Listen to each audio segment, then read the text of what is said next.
hecho de que cada autoridad asuma el papel que le corresponde en una articulación con nosotros. O sea, en este reparto de responsabilidades tiene que haber un liderazgo, que lo tiene el presidente de la República y después de él el ministro de la cartera y la premier, digamos en ese mismo orden, que tenemos que dar cuenta de cómo va el avance de cumplimiento en materia de seguridad ciudadana de una manera estratégica. Esta logística ya debe empezar a operar. Por ejemplo, el tema del que se reglamentó, que fue la ley del reglamento de estos crímenes de menor cuantía, si me permites el término, empezar a fichar a la gente, saber dónde se encuentra. Yo sé que la policía especializada tiene un mapa de la criminalidad, pero tenerlos registrados, como fue uno de los grandes logros que tuvieron otras ciudades que también enfrentaron grandes índices de inseguridad ciudadana. Colombia, otra vez volvemos a Colombia. Volvemos a Colombia. Nueva York fue uno, aunque con realidades sociales distintas. Un poco más lejos, ¿no? Claro, con realidades sociales distintas, y hay que aclararlo. Empezar a hacer este empadronamiento de la criminalidad, tenerlos ubicados, fichados, operar con interrelacionarnos como ya estamos equipando, sobre todo en materia no solamente de telefonía, sino de internet, estar contactados con todas las comisarías del Perú para poder tener una reacción mucho más rápida. Y el liderazgo que tiene que tener cada autoridad dentro de su zona, que tiene que rendir cuentas de forma articulada de estos planes que hemos aprobado como una política de seguridad con este gobierno. El tema es complejo, pero vamos a empezar a rendir frutos. Es nuestra obligación, además. No es que esto sea una concesión a la ciudadanía, una promesa de gobierno, no. Es el terreno más vamos difícil, a aterrizar, ¿no? Y el liderazgo también de Daniel Urresti nos va a ayudar en ese sentido. Y que se haga cualquier cosa en ese sentido va a ser muy positivo. La gente en realidad reacciona cuando ve pues que hay estilo, energía, etcétera, ¿no? A ver, hay algunos puntos que han quedado pendientes, aparte del tema medioambiental que usted ya aludió y que en todas con el catastro arqueológico, ¿no? Sí, pero sobre todo en la parte medioambiental es si el Perú está siguiendo una línea correcta, si está desatendiendo un poco a las obligaciones internacionales a las que se ha sometido. Vamos a tener una cita a fin de año muy importante. La COP20. La COP20, entonces ahí convendría saber si en efecto hay o no una pugna en el gabinete o las tendencias, que no es solamente una pugna en el gabinete, sino que viene del sector privado también. Es decir, la conciencia ecológica tiene que crecer. No sé si esto lleva a una negociación y a un entendimiento. Pero tengo una curiosidad. ¿Cómo es posible que un partido que esté en el gobierno no intente participar de las elecciones regionales y municipales? ¿Por qué esa ausencia? Es grave, ¿sabe por qué? Porque en realidad la mayoría de los partidos políticos están siendo desairados por movimientos recientes y de gente, claro, muy positiva en algunos casos, pero de una informalidad extraordinaria. 93.260 candidatos no declaran sus bienes ante el Jurado Nacional de Elecciones. Estamos hablando de que de 105.000, 93.000 simplemente no aparecen, aparte de lo que aparecen y ya hemos sabido que tienen penas, son narcotraficantes, en fin. En otras palabras, la pregunta va dirigida a saber si tenemos que hacer o no un gran esfuerzo por fortalecer a los partidos políticos, y empezando por el gobierno. ¿Por qué no se presentan? Nosotros hemos sido elegidos para gobernar, don Raúl, y este proceso eleccionario, antes del 2016, que concluyera el mismo, nos iba a distraer en campañas electorales, porque obligaba de todas maneras a que el presidente de la República o los integrantes del gobierno, ya sea porque ejerce un cargo de congresista o de ministro de Estado, de alguna u otra forma coincidieran en actividades al interior del país, porque nosotros viajamos mucho. Casi a diario los ministros de Estado estamos en provincia y ni qué decir el presidente de la República. Entonces, esto iba un poco a enrarecer el panorama electoral, ¿no? Se iba a tomar como que estamos utilizando la plataforma, la maquinaria del Estado para favorecer a nuestros candidatos de Gana Perú o del Partido Nacionalista al interior del país. Como punto número 1, no queríamos distraer nuestra agenda de trabajo. Punto 2, siempre en un proceso eleccionario, y no hay que perder de vista que somos un partido joven, logró su inscripción oficialmente ante el registro de organizaciones políticas a inicios del 2006, siempre hay pugnas internas, siempre hay heridas abiertas cuando se pierde un proceso eleccionario, y entonces nosotros teníamos que entrar a trabajar más para nuevamente consolidar la unidad dentro de nuestras bases nacionales. Ese era otro tema que iba a distraer nuestro tiempo como partido político.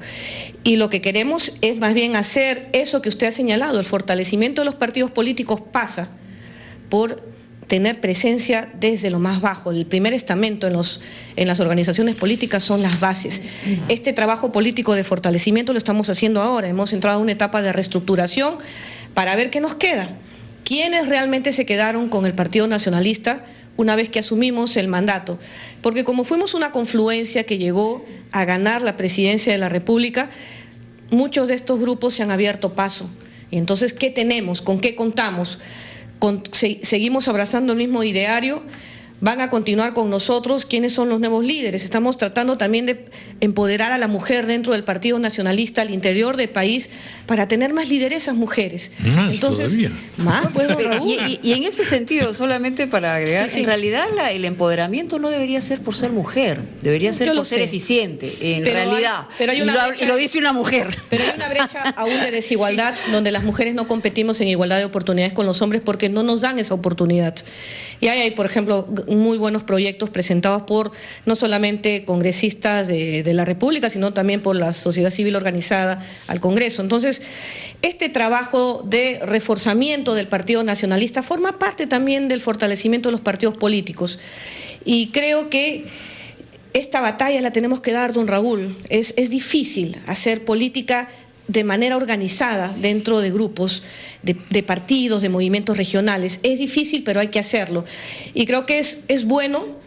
Habrán otros como usted que piensan que no, que uno debe meterse a la cancha y pelear y tener nuevos cuadros políticos que vayan fogueándose en contiendas electorales y que el partido también tenga una mirada para evitar que hayan este tipo de bribones que se presentan a la política y que ocultan sus bienes, que tienen sentencias vigentes judiciales que le limitan determinados derechos civiles.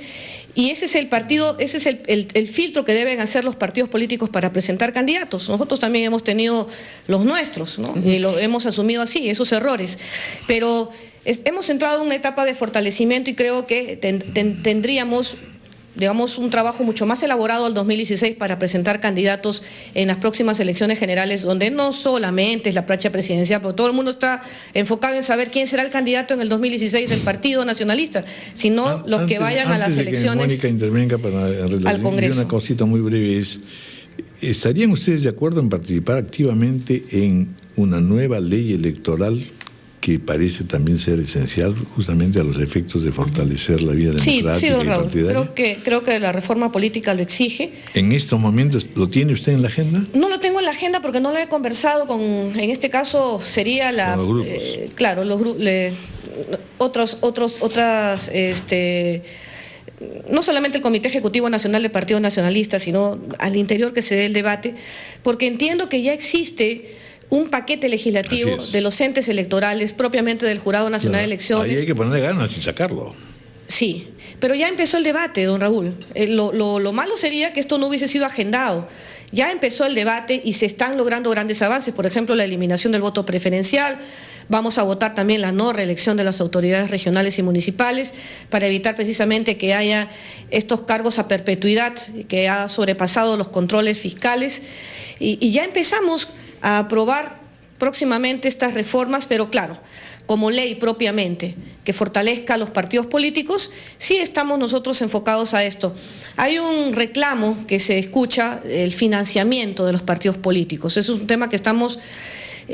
no lo tenemos ahorita propiamente en una agenda, pero sí lo estamos analizando y debatiendo al interior del gobierno, porque no será gana Perú eternamente el gobierno, mejor dicho gobierno, el 2016 nos iremos, entrará otro gobierno, pero lo que hay que hacer es enfocar precisamente que los partidos sientan la tentación de recibir candidatos como estos, que son los que pagan la campaña electoral, y que con este financiamiento, que además evitaría que se incursionen otros grupos, lamentablemente al margen de la ley, como el narcotráfico, que financian las campañas, evitar que ellos puedan estar expuestos a esta tentación.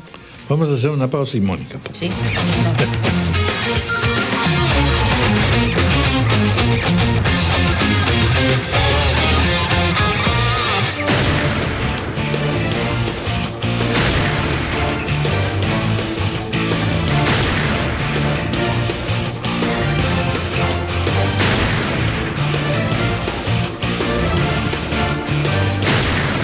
Scotiabank. Descubre lo que puedes lograr.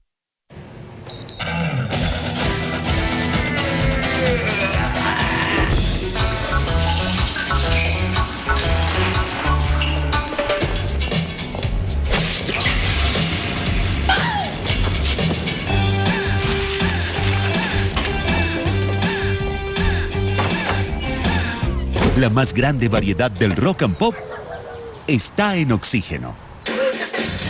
Solo buena música.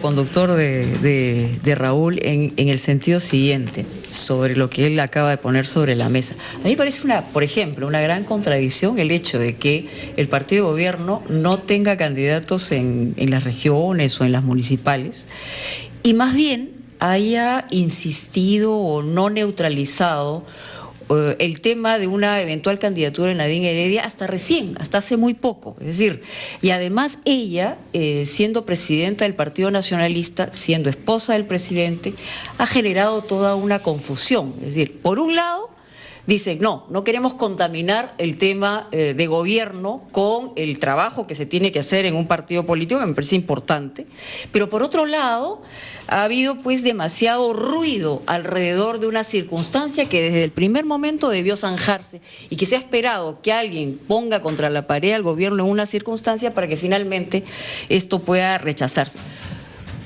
Digamos, o sea, el partido de gobierno debería tener larga vida y eso tiene que ver con un trabajo institucional. Hay una gran fragilidad en las instituciones del país y especialmente en los partidos políticos.